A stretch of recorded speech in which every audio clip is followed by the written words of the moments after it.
A story from Lancashire about a flasher in Accrington who exposed his genitals and his bum during an argument because he thought it would be funny.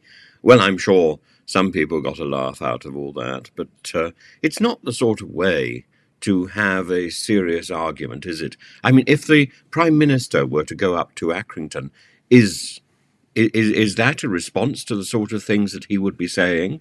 To drop your trousers and moon. Suddenly that reminds me of a baroness in the House of Lords. But I'm not.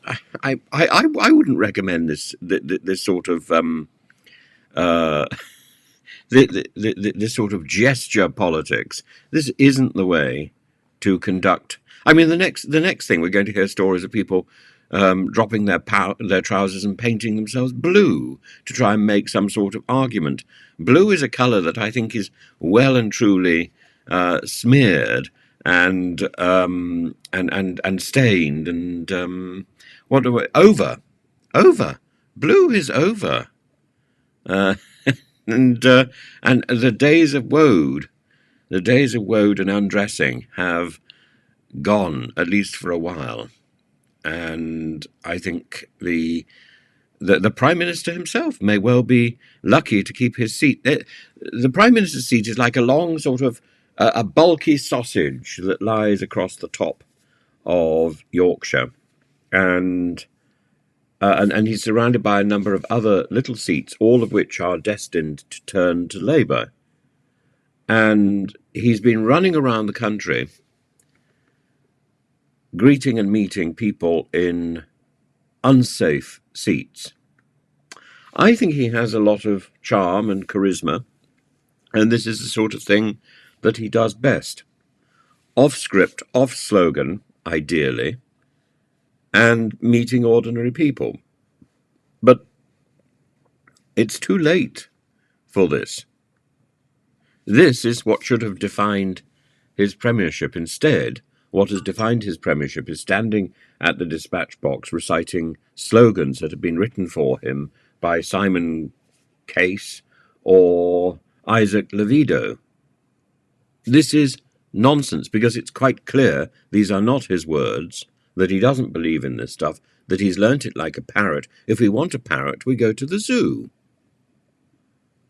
And this is not the way we should be doing politics.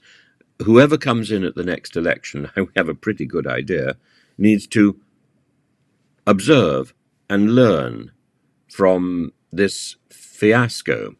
I was going to say this fecal fiasco, but I dealt with the Therese Coffey discharge in the last video. Please have a look at that, because that's another example of failure, because the politician took her eye off the ball, because the politician was incapable of doing the job. In the case of Rishi Sunak, I think he was perfectly capable of doing the job.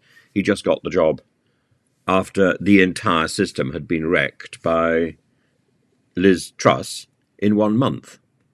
Liz Truss is the problem, and a Liz Truss can turn up in any party, in any system, and it only takes a month. And, Boris Johnson, for all people may have disliked him, was not the problem in the present Conservative Party. All Prime Ministers lie. Boris Johnson was found out. But the real problem was Liz Truss. The real problem was the lurch to the right. Boris Johnson had some stupid ideas. That's neither here nor there. All Prime Ministers have stupid ideas. All Prime Ministers are in charge of an agenda that is partly wrong. But Liz Truss took us down a wayward path.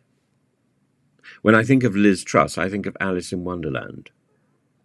Lost, aimless, and in some sort of nightmare, not a dream, a nightmare of her own devising, because she believed what she'd been told by the Tufton people.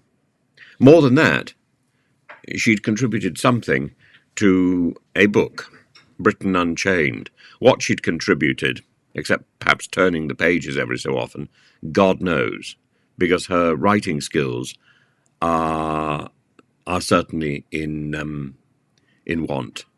And I don't know what was written by her, what was written by Kwasi Kwarteng, what was written by Kemi Badenoch. It's all been proven to be bad, and now nobody wants to take authorship. But it was written down. We knew exactly what she wanted to do because it was there in black and white. And she faffed around with her hands going everywhere.